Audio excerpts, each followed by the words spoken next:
प्रसार भारती, भारत का लोक सेवा प्रसारक।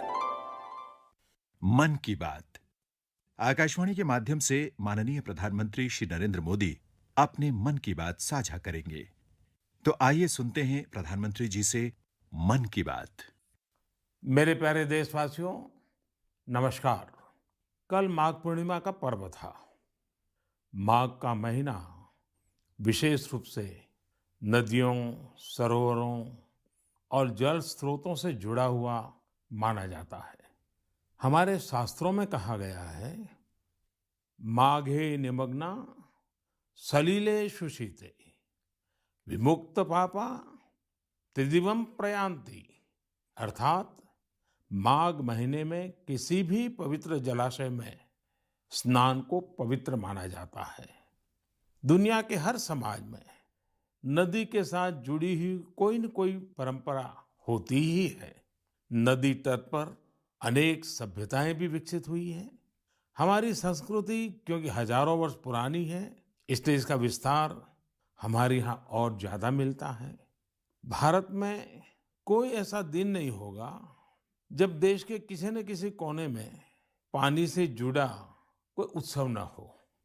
माघ के दिनों में तो लोग अपना घर, परिवार, सुख सुविधा छोड़कर पूरे महीने नदियों के किनारे कल्पवास करने जाते हैं। इस बार हरिद्वार में कुंभ भी हो रहा है। जल हमारे लिए जीवन भी है, आस्था भी है और विकास की धारा भी है। पानी एक तरह से पारस से भी ज्यादा महत्वपूर्ण है। कहा जाता है, पारस के स्पर्श से लोहा सोने में परिवर्तित हो जाता है। वैसे ही पानी का स्पर्श जीवन के लिए जरूरी है, विकास के लिए जरूरी है। साथियों, माघ महीने को जल से जोड़ने का संभवतः एक और भी कारण है। इसके बाद से ही सर्दियां खत्म हो जाती हैं और गर्मियों की दस्तक होने लगती हैं। इसलिए पानी के संरक्षण के लिए हमें अभी से ही प्रयास शुरू कर देने चाहिए। कुछ दिनों बाद मार्च महीने में ही 22 तारीख को वर्ल्ड वाटर डे भी है।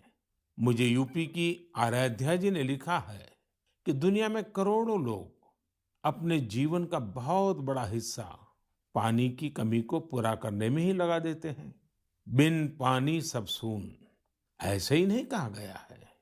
पानी के संकट को हल करने के लिए एक बहुत ही अच्छा मैसेज पश्चिम बंगाल के उत्तर दिनाजपुर से सुजीत जी ने मुझे भेजा है। सुजीत जी ने लिखा है कि प्रकृति ने जल के रूप में हमें एक सामूहिक उपहार दिया है, इसलिए इसे बचाने की जिम्मेदारी भी सामूहिक है। ये बात सही है। जैसे सामूहिक उपहार है, वैसे ही सामूहिक उत्तरदायित्व भी है। सुजीत जी की बात बिल्कुल सही है। नदी, तालाब, झील, वर्षा या जमीन का पानी, ये सब हर किसी के लिए है। साथियों, एक समय था जब गांव में कुएं, पोखर, इनकी देखभाल सब मिलकर करते थे। अब ऐसा ही एक प्रयास तमिलनाडु के तिरुवन्नामलाई में हो रहा है। यहाँ स्थानीय लोगों ने अपने कुओं को संरक्षित करने के लिए अभियान चलाया हुआ है। ये लोग अपने इलाके में वर्षों से बंद पड़े सार्वजनिक कुओं को फिर से जीवित कर रहे हैं। मध्य प्रदेश के अगरोदा गांव की बबीता राजपूत जी भी जो कर रही है, उससे आप सभी को प्रेरणा मिलेगी। बबीता जी का गांव बुंदेलखंड में है। उनके गांव के पास कभी एक बहुत बड़ी झील थी जो सूख गई थी।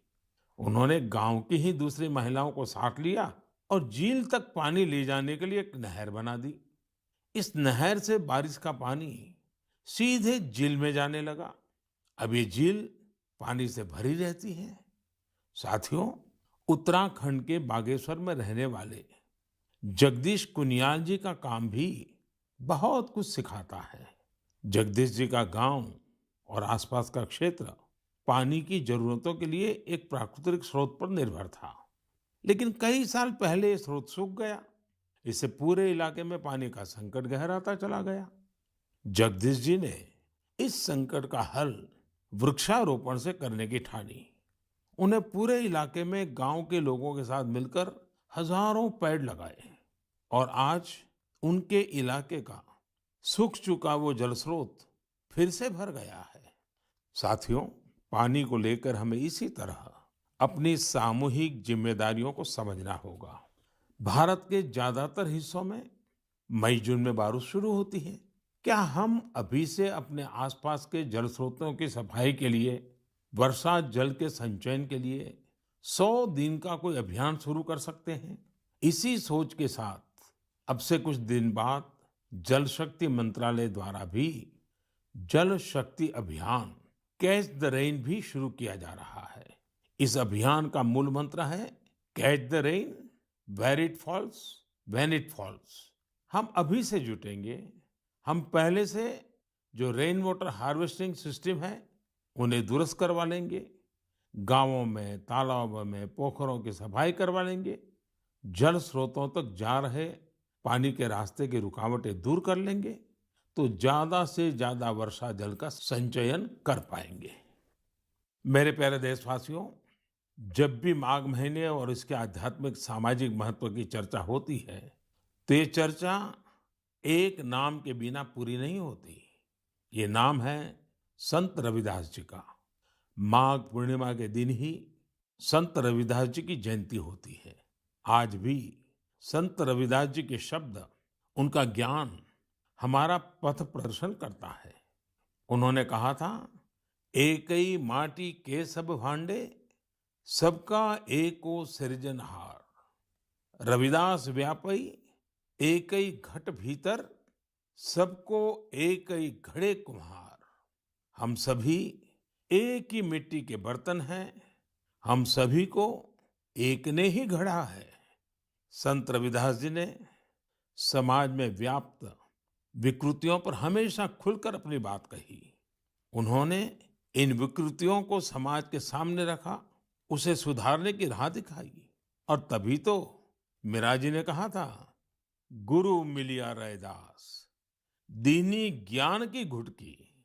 ये मेरा सौभाग्य है कि मैं संत रविदास जी की जन्मस्थली वाराणसी से जुड़ा हुआ हूँ। संत रविदास जी के जीवन की आध्यात्मिक ऊंचाई को और उनकी ऊर्जा को मैंने उस तीर्थ स्थल में अनुभव किया है। साथियों, रविदास जी कहते थे, करम बंधन में बंद रहियो, फल की नात जियो आस। कर्म मानुष का धर्म है, सत भाखे रविदास।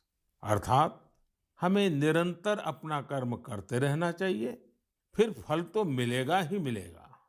यानी कर्म से सिद्धि तो होती ही होती है। हमारे युवाओं को एक और बात संत रविदास जी से जरूर सीखनी चाहिए। युवाओं को कोई भी काम करने के लिए खुद को पुराने तौर तरीकों में बांधना नहीं चाहिए। आप अपने जीवन को खुद ही तय करिए, अपने तौर तरीके भी खुद बनाइए और अपने लक्ष्य भी खुद ही तय करिए।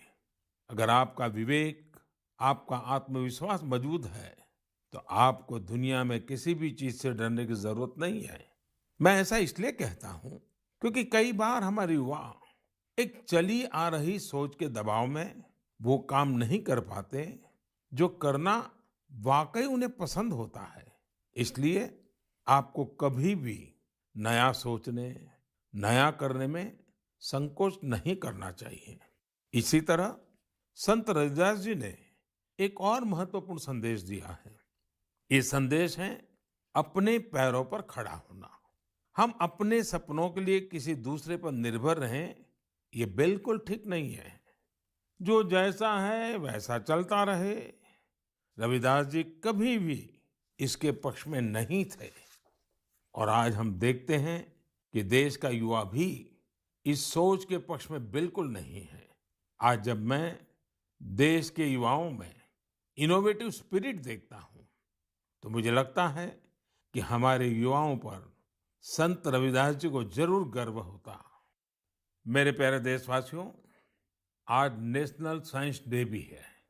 आज का दिन भारत के महान वैज्ञानिक डॉक्टर सीवी रमन जी द्वारा की गई रमन इफेक्ट खोज को समर्पित है। केरल से योगेश्वरन जी ने नमो ऐप पर लिखा है कि रमन इफेक्ट की खोज ने पूरी विज्ञान की दिशा को बदल दिया था। इससे जुड़ा हुआ एक बहुत अच्छा संदेश मुझे नासिक के स्नेहिल जी ने भी भेजा है। स्नेहिल जी ने लिखा है कि हमारे देश के अनगिनत वैज्ञानिक हैं जिनके योगदान के बिना साइंस इतनी प्रगति नहीं कर सकती थी। हम जैसे दुनिया के दूसरे वैज्ञानिकों के बारे में जानते हैं, वैसे ही हमें भारत के वैज्ञानिकों के बारे में भी जानना चाहिए। मैं भी मन की बात के इन श्रोताओं की बात से सहमत हूँ। मैं जरूर चाहूंगा कि हमारे युवा भारत के वैज्ञानिक इतिहास को, हमारे वैज्ञानिकों को जाने, समझे और खूब पढ़ें। साथियों, जब हम साइंस की बात करते हैं तो कई बार इसे लोग फिजिक्स, केमिस्ट्री या फिर लैब्स तक ही सीमित कर देते हैं। लेकिन साइंस का विस्तार तो इससे कहीं ज्यादा है। और आत्मनिर्भर भारत अभियान में साइंस की शक्ति का बहुत योगदान भी है। हमें साइंस को लैब टू लैंड के मंत्र के साथ आगे बढ़ाना होगा। उदाहरण के तौर पर हैदराबाद के चिंतला वेंकट रेड्डी जी हैं। रेड्डी जी के एक डॉक्टर मित्र ने उन्हें एक बार विटामिन डी की कमी से होने वाली बीमारियां और उसके खतरों के बारे में बताया। रेड्डी जी किसान हैं। उन्होंने सोचा कि वो इस समस्या के समाधान के लिए क्या कर सकते हैं। इसके बाद उन्होंने मेहनत की और गेहूं चावल की ऐसी प्रजातियों को विकसित की जो खास तौर पर विटामिन डी से युक्त है। इसी महीने उन्हें World Intellectual Property Organization Geneva से पेटेंट भी मिली है। ये हमारी सरकार का सौभाग्य है कि वेंकट रेड्डी जी को पिछले साल पद्मश्री से भी सम्मानित किया था। ऐसे ही बहुत इनोवेटिव तरीके से लद्दाख के उरगेन फुत्सौग भी काम कर रहे हैं। उरगेन जी इतनी ऊंचाई पर ऑर्गेनिक तरीके से खेती करके करीब 20 फसलें उगा रहे हैं, वो भी साइक्लिक तरीके से। यानी वो एक फसल के वेस्ट को दूसरी फसल में खाद के तौर पर इस्तेमाल कर लेते हैं।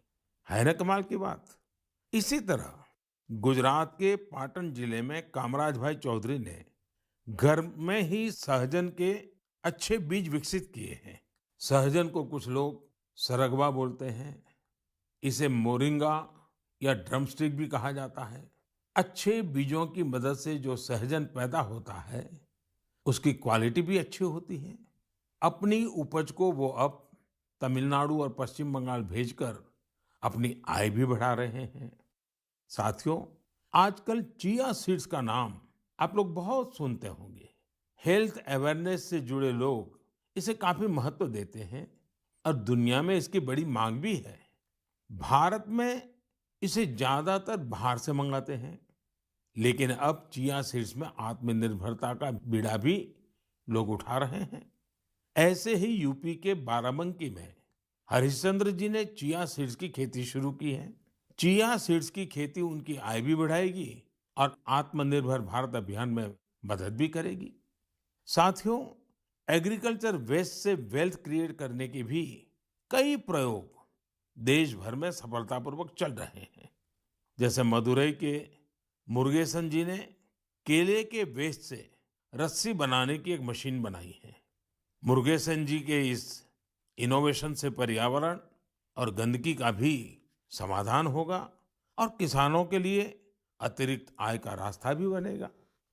साथियों, मन की बात के श्रोताओं को इतने सारे लोगों के बारे में बताने का मेरा मकसद यही है कि हम सभी इनसे प्रेरणा लें।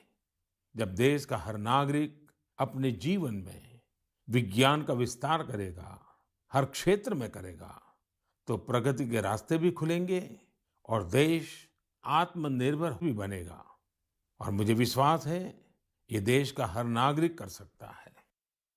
मेरे प्यारे साथियों, कोलकाता के रंजन जी ने अपने पत्र में बहुत ही दिलचस्प और बुनियादी सवाल पूछा है और साथ ही बेहतरीन तरीके से उसका जवाब भी देने की कोशिश की है।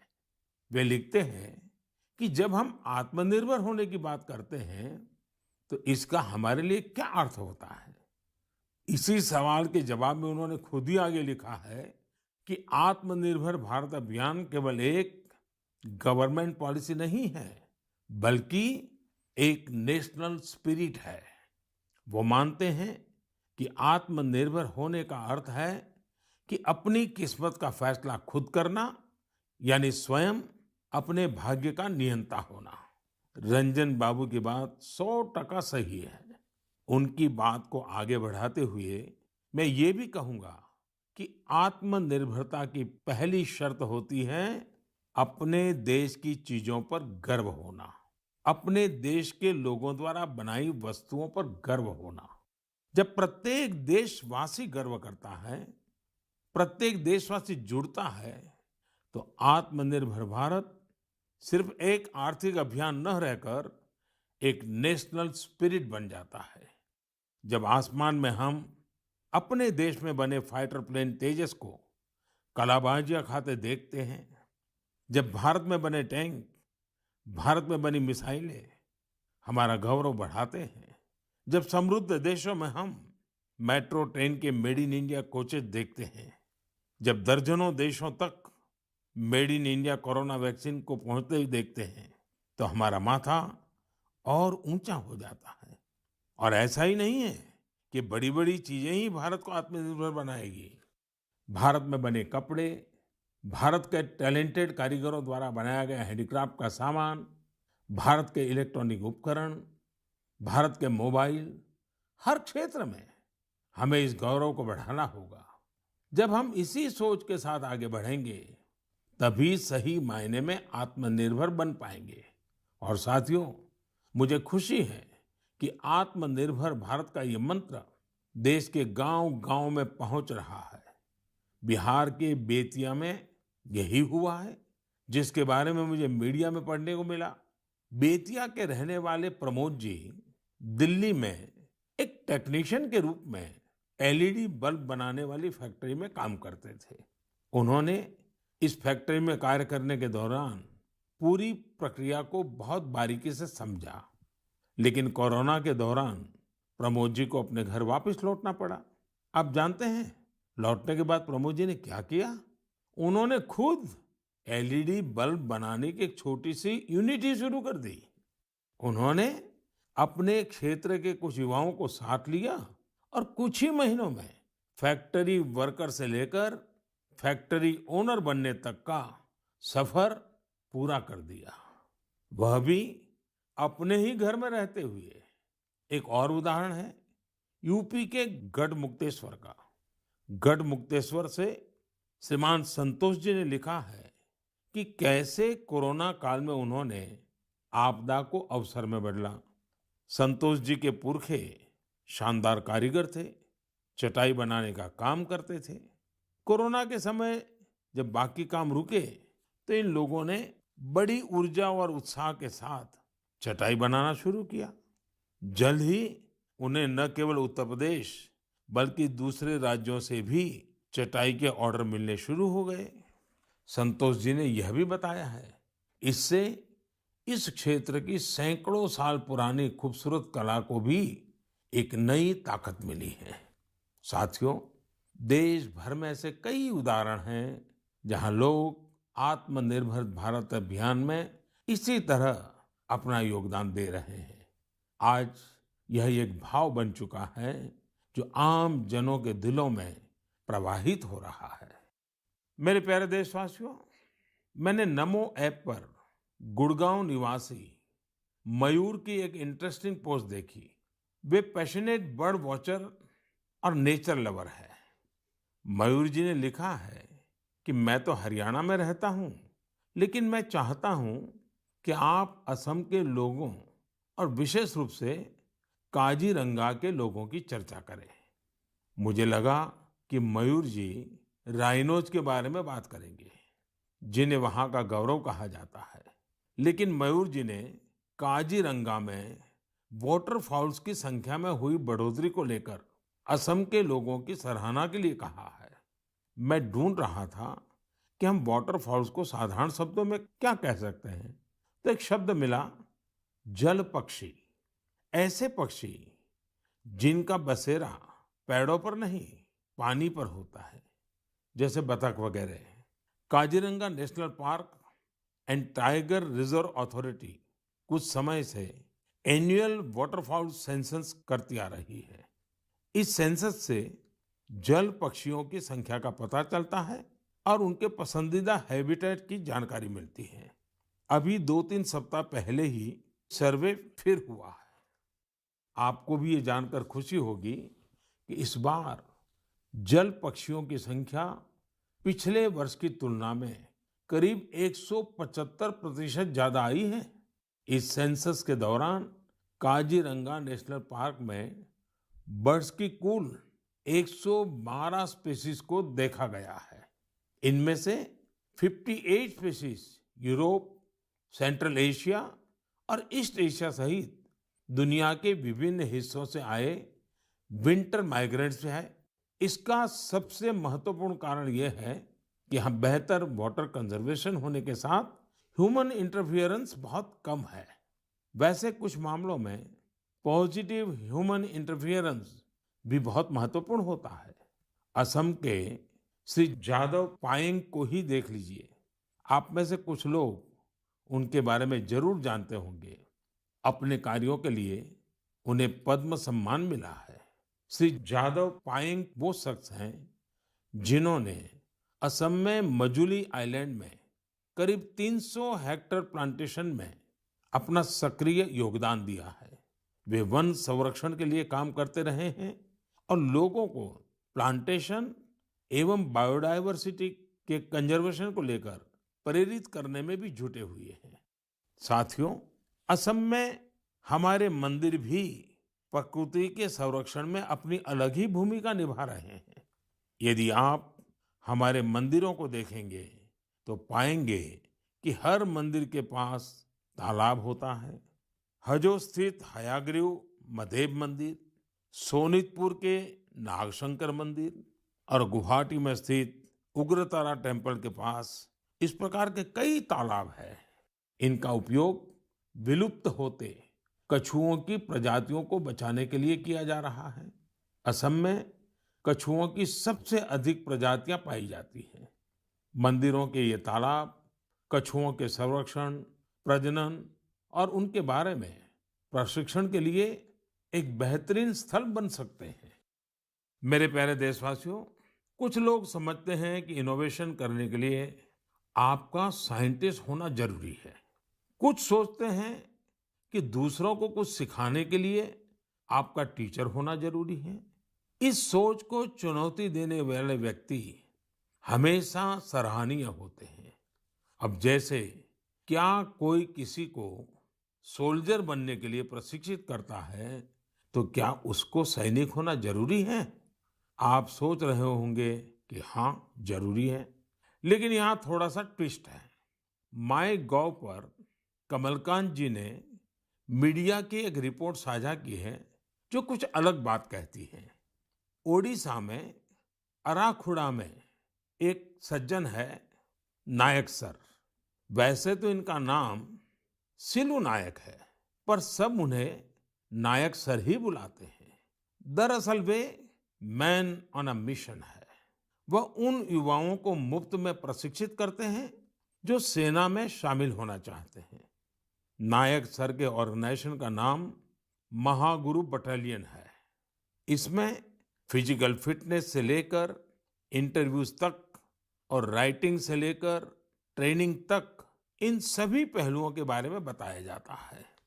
आपको यह जानकर हैरानी होगी कि उन्होंने जिन लोगों को प्रशिक्षण दिया है, उन्होंने थल सेना, जल सेना, वायुसेना, सीआरपीएफ, बीएसएफ ऐसे यूनिफॉर्म फोर्सेस में अपनी जगह बनाई है। वैसे आप ये जानकर भी आश्चर्य से भर जाएंगे कि सिलू नायक जी ने खुद ओडिशा पुलिस में भर्ती होने के लिए प्रयास किया था, लेकिन वो सफल नहीं हो पाए। इसके बावजूद उन्होंने अपने प्रशिक्षण के दम पर अनेक युवाओं को राष्ट्र सेवा के योग्य बनाया है। आइए हम सब मिलकर नायक सर को शुभकामना दें कि वह हमारे देश के लिए और अधिक नायकों को तैयार करें। साथियों, कभी-कभी बहुत छोटा और साधारण सा सवाल भी मन को झकझोर जाता है। ये सवाल लंबे नहीं होते हैं, बहुत सिंपल होते हैं, फिर भी वे हमें सोचने पर मजबूर कर देते हैं।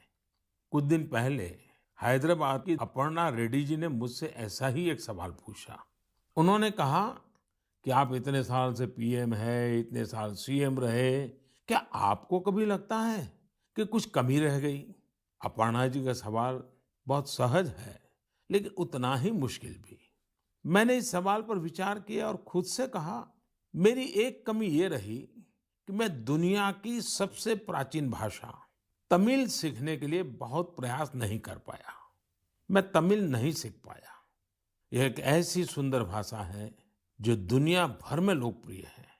बहुत से लोगों ने मुझे तमिल लिटरेचर की क्वालिटी और इसमें लिखी गई कविताओं की गहराई के बारे में बहुत कुछ बताया है। भारत ऐसी अनेक भाषाओं की स्थली है जो हमारी संस्कृति और गौरव का प्रतीक है। भाषा के बारे में बात करते हुए मैं एक छोटी सी इंटरेस्टिंग क्लिप आप सबके साथ साझा करना चाहता हूँ। भवतां सर्वेषां हार्दं हार्दं स्वागतम् अस्ति। एकता मूर्त्याः दक्षिणतः सातपुला पर्वतमाला अस्ति। एकता मूर्त्याः वामतः विन्ध्याचल पर्वतमाला अस्ति। एकता मूर्त्याः नर्मदा नदीस्य उपरि भागे वर्तते। अहम् एकता मूर्त्याः कार्यकर्ता अस्ति। सरदार वल्लभभाई पटेलः लोह पुरुषः इति उच्यते। दरअसल अभी जो आप सुन रहे थे वो स्टैच्यू ऑफ यूनिटी पर एक गाइड संस्कृत में लोगों को सरदार पटेल की दुनिया की सबसे ऊंची प्रतिमा के बारे में बता रही है। आपको जानकर खुशी होगी कि केवड़िया में 15 से ज्यादा गाइड धारा प्रवाह संस्कृत में लोगों को गाइड करते हैं। अब मैं आपको एक और आवाज सुनवाता हूँ। कन्यकं प्रक्षेपकाय कान्हा ब्रह्मचारी कन्दुकं प्रक्षिप्तवान् तदा तदा संस्कृत महाविद्यालय से दलनायकः अखिलेश पाण्डेयः तीव्रगत्या कन्दुफलकेन कन्दुकं ताडितं तदा आकाशमार्गेण उड्डयन् कन्दुकं सीमारेखातः बहिर्गतवतः खड्गधावनं तेषां कोशे खड्गधावनां आप भी इसे सुनकर हैरान हो गए होंगे। दरअसल ये संस्कृत में की जा रही क्रिकेट कमेंट्री है। वाराणसी में संस्कृत महाविद्यालयों के बीच एक क्रिकेट टूर्नामेंट होता है। ये महाविद्यालय है शास्त्रार्थ महाविद्यालय, स्वामी वेदांती वेद विद्यापीठ, श्री ब्रह्मवेद विद्यालय और इंटरनेशनल चंद्रमौली चैरिटेबल ट्रस्ट। इस टूर्नामेंट के मैचों के दौरान कमेंट्री संस्कृत में भी की जाती है। अभी मैंने उस कमेंट्री का एक बहुत ही छोटा सा हिस्सा आपको सुनाया। यही नहीं, इस टूर्नामेंट में खिलाड़ी और कमेंटेटर पारंपरिक परिधान में नजर आते हैं।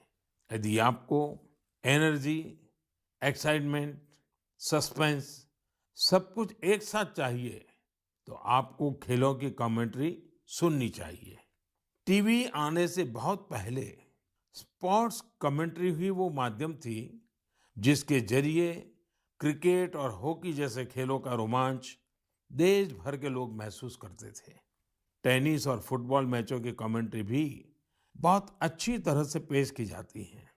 हमने देखा है कि जिन खेलों में कमेंट्री समृद्ध है उनका प्रचार प्रसार बहुत तेजी से होता है। हमारे यहाँ भी बहुत से भारतीय खेल हैं, लेकिन उनमें कमेंट्री कल्चर नहीं आया है और इस वजह से वो लुप्त होने की स्थिति में है। मेरे मन में एक विचार है, क्यों न अलग अलग स्पोर्ट्स और विशेषकर भारतीय खेलों की अच्छी कमेंट्री अधिक से अधिक भाषाओं में हो। हमें इसे प्रोत्साहित करने के बारे में जरूर सोचना चाहिए। मैं खेल मंत्रालय और प्राइवेट संस्थान के सहयोगियों से इस बारे में सोचने का आग्रह करूंगा। मेरे प्यारे युवा साथियों, आने वाले कुछ महीने आप सबके जीवन में विशेष महत्व रखते हैं। अधिकतर युवा साथियों के एग्जाम्स, परीक्षाएं होगी। अब सबको याद है ना, वॉरियर बनना है, वरियर नहीं। हंसते हुए एग्जाम देने जाना है और मुस्कुराते हुए लौटना है। किसी और से नहीं, अपने आप से ही स्पर्धा करनी है। पर्याप्त नींद भी लेनी है और टाइम मैनेजमेंट भी करना है। खेलना भी नहीं छोड़ना है, क्योंकि जो खेले वो खिले। रिवीजन और याद करने के स्मार्ट तरीके अपनाने हैं। यानी कुल मिलाकर इन एग्जाम्स में अपने बेस्ट को बाहर लाना है। आप सोच रहे होंगे, यह सब होगा कैसे? हम सब मिलकर यह करने वाले हैं। हर वर्ष की तरह इस वर्ष भी हम सब करेंगे परीक्षा पे चर्चा।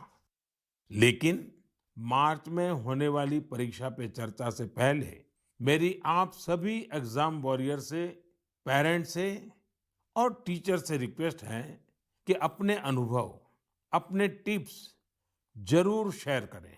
आप माय गॉव पर शेयर कर सकते हैं, नरेंद्र मोदी ऐप पर शेयर कर सकते हैं। इस बार की परीक्षा पे चर्चा में युवाओं के साथ साथ पेरेंट्स और टीचर्स भी आमंत्रित है। कैसे पार्टिसिपेट करना है, कैसे प्राइज जीतने हैं, कैसे मेरे साथ डिस्कशन का अवसर पाना है, ये सारी जानकारियां आपको माय गॉव पर मिलेगी। अब तक 1 लाख से अधिक विद्यार्थी, करीब 40,000 पेरेंट्स और तकरीबन 10,000 टीचर भाग ले चुके हैं। आप भी आज ही पार्टिसिपेट कीजिए। इस कोरोना के समय में मैंने कुछ समय निकालकर एग्जाम वॉरियर बुक में भी कई नए मंत्र जोड़ दिए हैं। अब इसमें पेरेंट्स के लिए भी कुछ मंत्र ऐड किए गए हैं। इन मंत्रों से जुड़ी ढेर सारी interesting activities Narendra Modi app पर दी हुई है, जो आपके अंदर के एग्जाम वॉरियर को इग्नाइट करने में मदद करेगी। आप इनको जरूर ट्राई करके देखिए। सभी युवा साथियों को आने वाली परीक्षाओं के लिए बहुत बहुत शुभकामनाएं। मेरे प्यारे देशवासियों, मार्च का महीना हमारे फाइनेंशियल ईयर का आखिरी महीना भी होता है। इसलिए आप में से बहुत से लोगों के लिए काफी व्यस्तता भी रहेगी।